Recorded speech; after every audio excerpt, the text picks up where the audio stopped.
You should just rent a cheap apartment and live there. After all, someone who just stays at home doesn't deserve to live in this house, said Kelly, who had returned from the city. She was now trying to drive me out of the house where I was living with my in-laws, planning to take my place. My in-laws don't understand working from home, and my husband, who wants the house, is siding with Kelly. Together with Kelly, my husband Eric, and my in-laws keep blaming me. Do they even realize who is paying the mortgage for this house? That's when it struck me. If I left, who would pay the $7,500 monthly mortgage? There was no reason for me to keep living with these people who made me feel so terrible. If they wanted me to leave, then I would leave. I had endured enough, and my anger had reached its peak. I'll change the ownership and mortgage to your name, I told my husband. With that, I divorced my overjoyed husband Eric and left the house. Little did they know they would soon face an unexpected situation. My name is Lauren. I used to live with my husband Eric, who is 3 years older than me. I met Eric while working at a company, but it wasn't the typical office romance. Eric worked for the cleaning company that serviced my office. When I met my husband, I had just lost both of my parents in quick succession. First, my father was diagnosed with an illness, and the doctors gave him only 4 months to live. While caring for him, my mother fell ill too, and despite her fight, they both passed away, leaving me alone.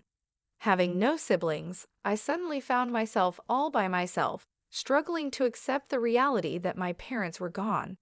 After their passing, I would often think of them at random moments and tear up. However, I tried to hide my feelings from those around me who were being considerate. I forced myself to smile all the time while at work. The first time my husband Eric spoke to me, I was trying not to let anyone notice as tears welled up in my eyes. I stood in the hallway during a break, staring blankly out the window, lost in thoughts of my parents. I had seen Eric at work before, and we had exchanged nods, but we had never spoken, and I didn't even know his name yet. Eric approached me as I looked out the window and asked, "Are you okay? You seem a bit down." In response to Eric's gentle inquiry, I found myself talking about my parents. Maybe it was easier because he was a stranger whose name I didn't even know. When Eric heard about my parents' passing, he sympathized, saying he was close to his own parents and could understand the loneliness. I was glad that Eric listened to my story. After that, we started having brief conversations whenever we saw each other at work, and it didn't take long before we started meeting outside of work. Soon after, we started dating. Eric introduced me to his parents. As Eric had mentioned, he seemed to have a good relationship with them. His parents, aware of my loss, were considerate and invited me to visit them anytime. I quickly grew close to my in-laws, and without a formal proposal, it naturally led to me marrying Eric. After the wedding, we rented an apartment near my in-laws and started our life together. After getting married, I quit my job and switched to a company that allowed me to work fully remotely from home. I did this considering the possibility of having children with Eric in the future. I told Eric about my career change, but it seems he didn't quite understand it. For now, he just knows that I work from home using my computer.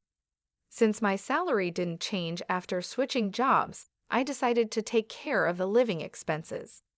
Eric earned less than I did, so we agreed that I would pay for our expenses while Eric would save his salary, except for what he spent on social activities.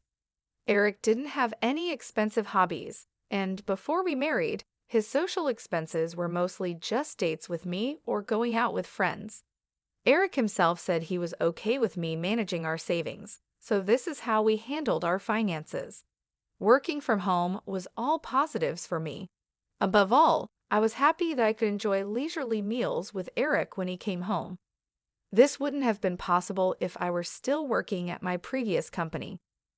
Before marriage, I often made simple meals just for myself, but now, wanting to please Eric, I find myself wanting to cook more elaborate dishes. Our life together was peaceful, but then a few years into our marriage, something shocking happened. My in-laws' house was completely destroyed in a fire. Fortunately, my in-laws were unharmed, but they lost all their possessions and irreplaceable memories like photo albums. For a while, my in-laws stayed in our apartment, and they were deeply upset.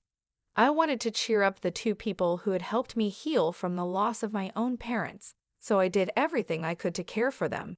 I cooked, of course, and also took care of the household chores during breaks from work, making sure they felt comfortable. On weekends, Eric and I would go out with them. However, my in-laws felt like they were being a burden and struggled to regain their usual cheerfulness. They often mentioned that they couldn't stay with us forever and were concerned about imposing on us. So my husband Eric and I decided to build a house to live with my in-laws.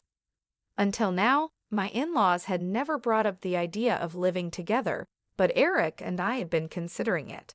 In preparation, I had been saving from my salary, separate from the savings my husband was making, thinking it was better to get a mortgage sooner rather than later. I suggested that we use this opportunity to build a house.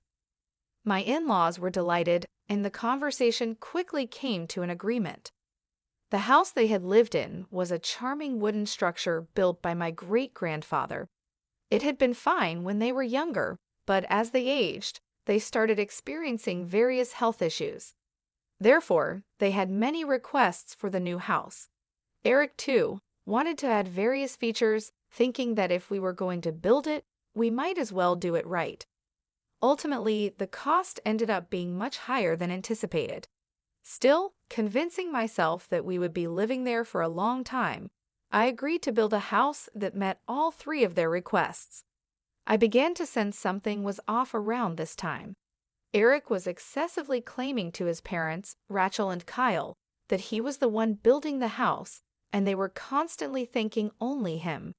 Even though the house and the mortgage were in my name, and the down payment came from my savings, it seemed like Eric hadn't mentioned this to Rachel and Kyle at all. Because of Eric's insistent claims that it was his house, Rachel and Kyle started pressuring me to thank Eric as well. I appreciate Eric not just for the money. I paid more because I could, not because I wanted gratitude from Eric or Rachel and Kyle. However, even when Rachel and Kyle said things to me, Eric didn't stand up for me. Instead, he jokingly said, "That's right, you should be grateful to me for letting you live in a new house." I was definitely upset after hearing these falsehoods repeatedly. I understand that Eric has his pride, so I didn't ask him to tell his parents the whole truth, but I did ask him to stop making it seem like I was doing nothing. However, Eric, feeling more confident because of our new house, just wouldn't listen. Then I found out that Eric was telling a terrible lie to his parents. He incredibly told them he worked at the same company where I used to work, which is considered a well-known major corporation.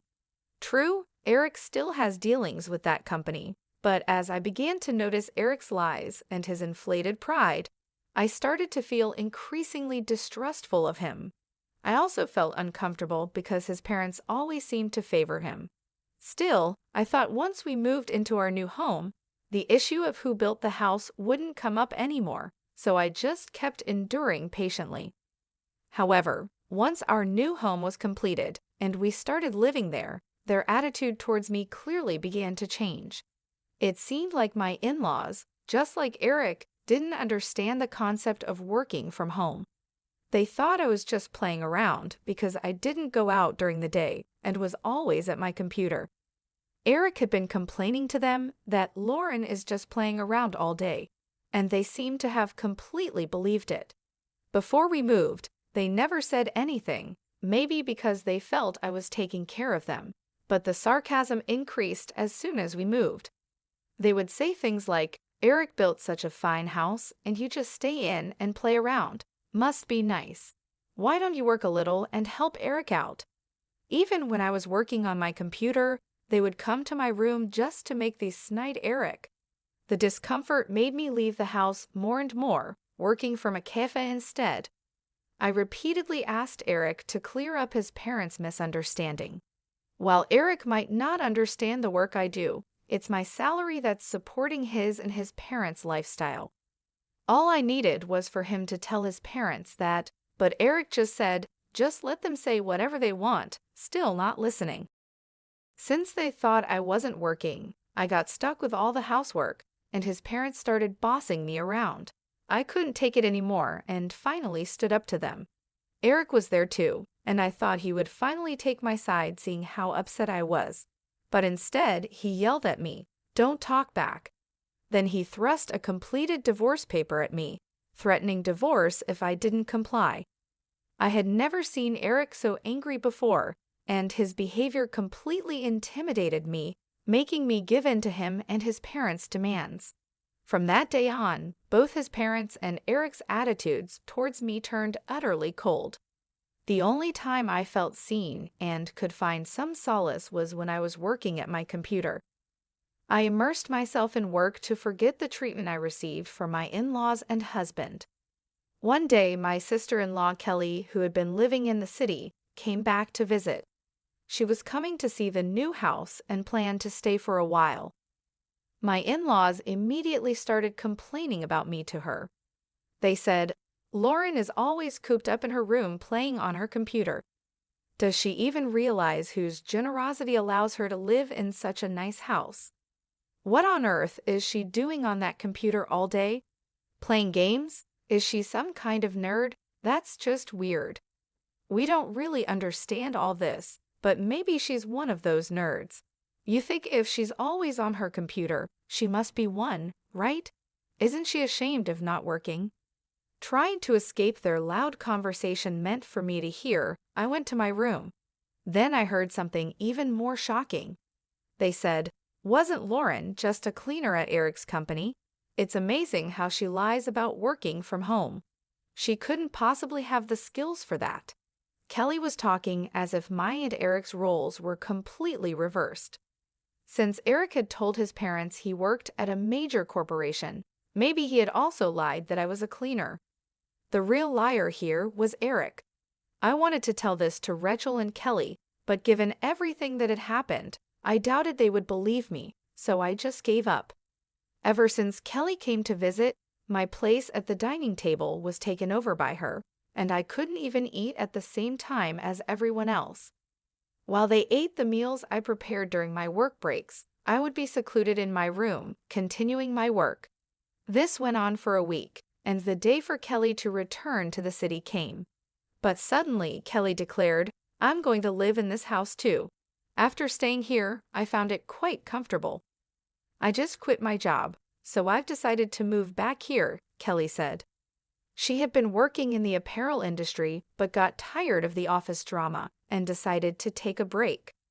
Her family home was being rebuilt, and when she returned and saw our new house, she found it more luxurious than she had expected. Leaving the city to start a business here could be good. "At my level, I can work from anywhere," she said. My in-laws, Rachel and Kyle, were thrilled with Kelly's words, and Eric seemed quite pleased with the compliments about the house too. However, there was no designated room for Kelly in this house.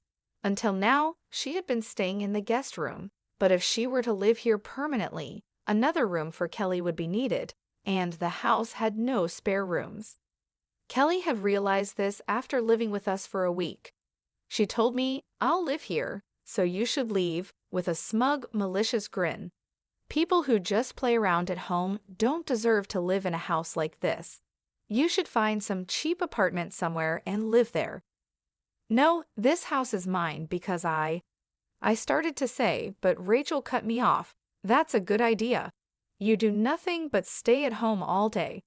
Rachel sided with Kelly, leaving me no room to argue. I tried desperately to explain my job, but Kelly, who had just said that work could be done from anywhere, wouldn't understand about working from home. Just because I'm not going out, they say I'm not working. They're trying to corner me with such an absurd argument. After everything that's happened, I'm really starting to get angry. Eric doesn't try to speak the truth, just stands there laughing and watching the situation. Until now, I kept quiet, considering Eric's position, but I finally told Rachel, Kyle, and Kelly that this house was built in my name. I'm paying for all the mortgage and all the living expenses. The down payment came from my savings, and Eric hasn't paid a single penny. Seeing me speak up to this extent, Eric was clearly panicked. However, the only things that came out of his mouth were words to berate me and self-serving statements to hide the truth. He shouted at me, calling me noisy, telling me to shut up, and calling me a liar. Eric was obviously flustered, and it was clear he was hiding something. Yet Rachel, Kyle, and Kelly still defended him, calling me the liar no matter how many times I tried to explain. I said it wasn't a lie, but they didn't believe me. That's when it struck me, if I left, who would pay the monthly mortgage of $7,500? There was no reason for me to keep living with these people, enduring such unpleasantness. If this house is supposedly built by Eric, who works at a major corporation, maybe it should all truly be his. With that thought, I decided to sign the divorce papers that Eric had pushed on me, intending to threaten me. When I offered to change the house's title to Eric's name, he was so delighted he almost danced. He must have thought the house would now fully become his own in name and reality.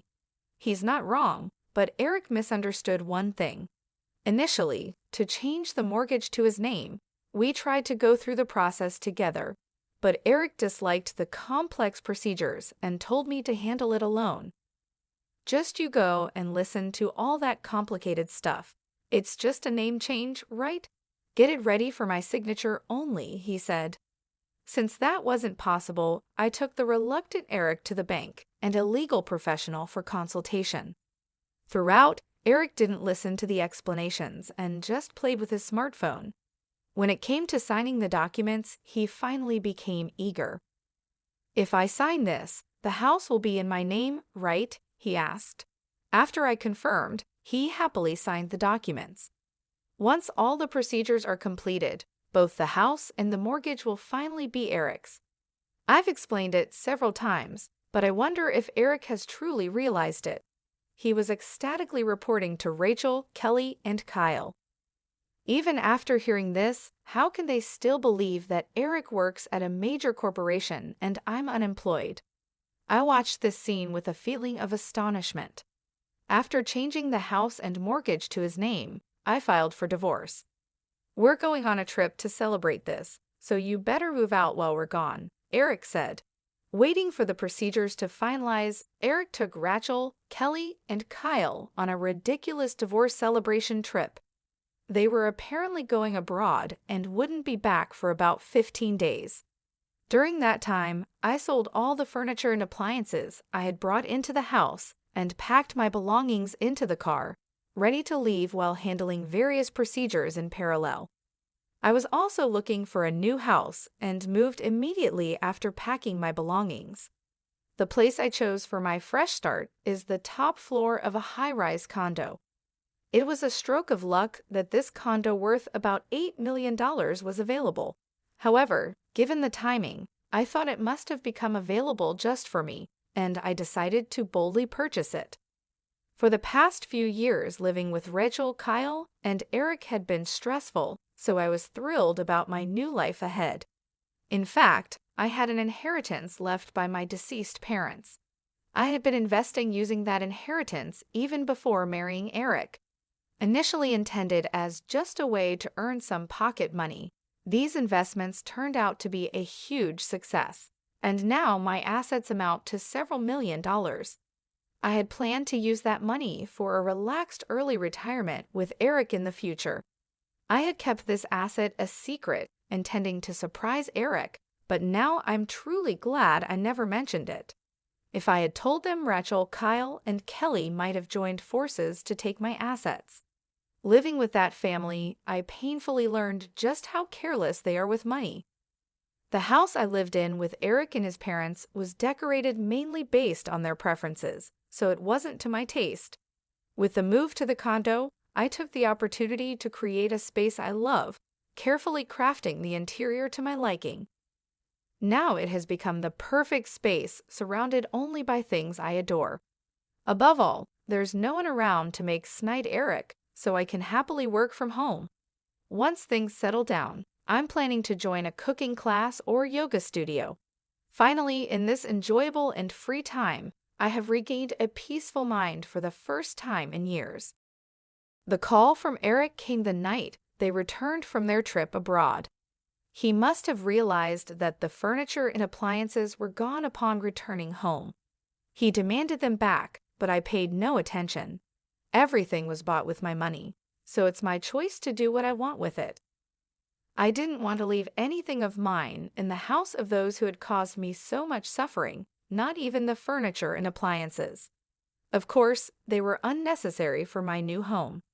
When I told Eric that I had already sold them, he still demanded I buy them back immediately. It's impossible. You, working at a major corporation, should just buy new ones, I retorted and then hung up the phone. That day, Eric called several times, but I ignored all of his calls. Months had passed since Eric and his family returned from their overseas trip. I had completely forgotten about my previous life and was having a great time getting along well with my neighbors. That day, I was returning from a cooking class I attended, invited by a friend who lived on the floor below. Suddenly, I received a call from Eric.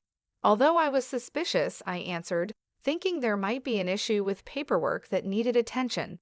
As soon as I answered, Eric shouted in a loud voice, "What is this all about?" It was just like the day they returned from their overseas trip. Wondering if there was anything else besides the furniture and appliances that could have angered my husband, I decided to listen closely. It turns out he had finally noticed the amount of the loan repayments when he opened a letter that had arrived at the house.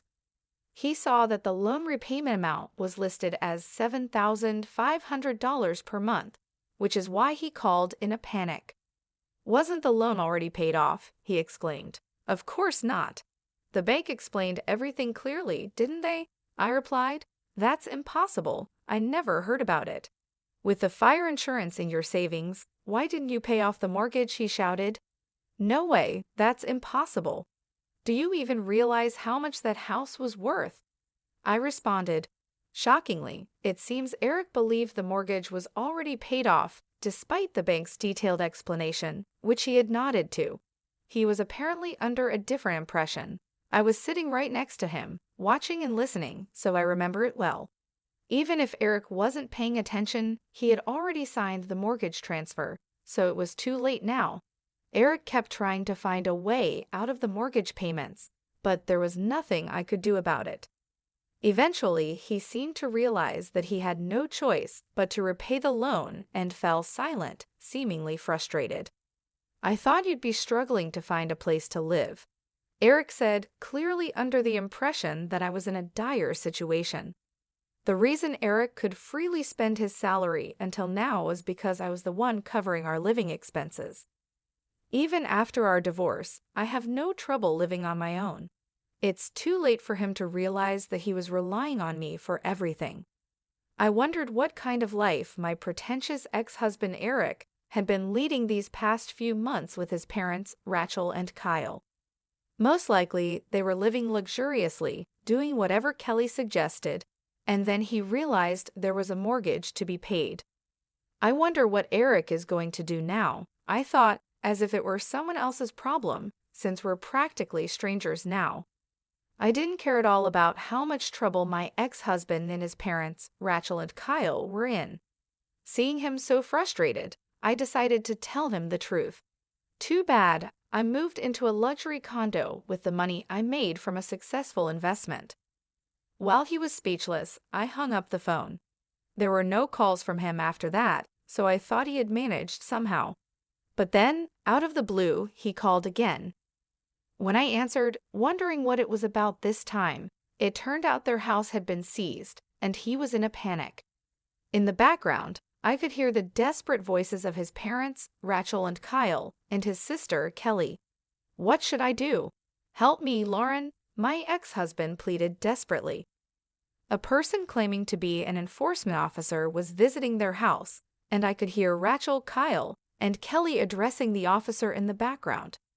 According to this officer, the house was about to be put up for auction with details like the auction date and bidding period to be decided once the auctioneer was determined.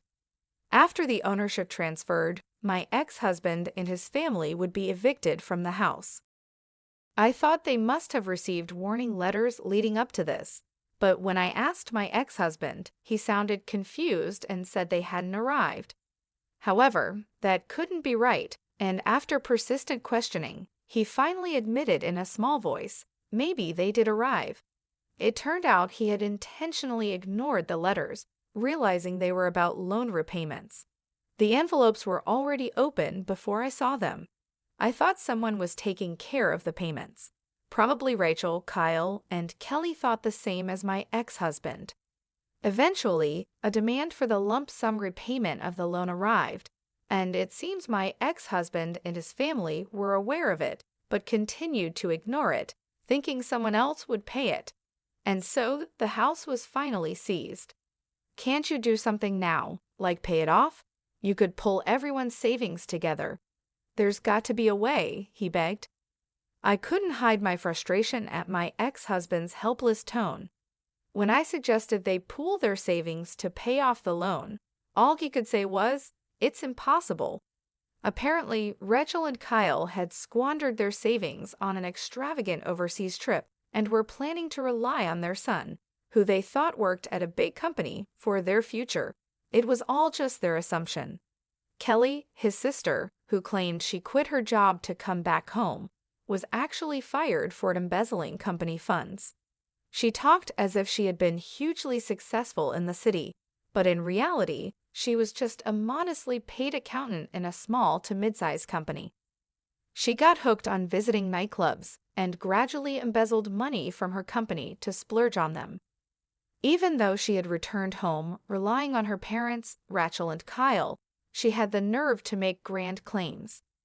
As for my ex-husband, after our divorce, he pretended to be working at a large corporation and started dipping into his savings to cover living expenses. Rachel, Kyle, and Kelly lived lavishly, and the money he had saved while we were married was completely gone. Then came the demand for the lump sum repayment of the loan. As their financial situations came to light, it seemed like the focus shifted from the court case to blaming each other. In the midst of this, my ex-husband started clinging to me. "Please, Lauren, you're living in that high-rise luxury condo now, right? Let's all live together there again." I refused. "We're divorced now, and as far as I'm concerned, we're strangers." Although I had felt a bit sorry for him earlier, I definitely didn't want to live with those people ever again. Hearing the voices of my ex-in-laws, Rachel, Kyle, and Kelly, in the background, I felt more resolved and firmly declined my ex-husband's offer.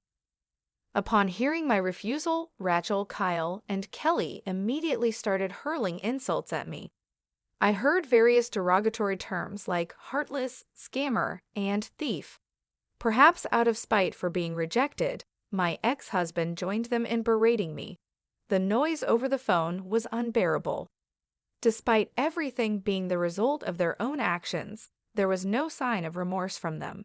Eventually, all four of them started blaming each other, leaving me out of it and arguing among themselves. I decided then and there to never involve myself with these people again. I quietly hung up the phone and blocked my ex-husband's number. A few days later, I came across a concerning headline in a corner of the newspaper. The article about a father and son getting into a fistfight and the police being called made me suspect it was about my ex-husband and his father. I decided to contact a mutual acquaintance who lives near my ex-in-law's home. Sure enough, the incident reported in the newspaper was about them, and it happened after I hung up the phone on my ex-husband. The article mentioned that a neighbor noticed the fight and called the police, leading to their arrest. My ex-husband, his father, Rachel, and Kelly, who tried to intervene, all sustained injuries that would take about 3 weeks to heal completely. After receiving a stern warning from the police, they were released. However, the incident making the newspapers meant my ex-husband faced severe reprimands at his workplace, although he wasn't fired. The cause of the fight was exaggerated and quickly spread throughout the company. My ex-husband feels uncomfortable at work but can't afford to quite due to financial needs. Eventually, a buyer was found for their house, and they were forced to move out. They managed to find a new place, but it's an old, cramped, bug-infested apartment, a far cry from their previous home. The family of 4 began their new life there. Bugs appearing daily in the rooms are causing Kelly and Rachel to make such a fuss that they have already received complaints from the neighbors. They tried to work and rent a new house quickly, but both in-laws and Kelly seem to get into trouble at work and end up being fired.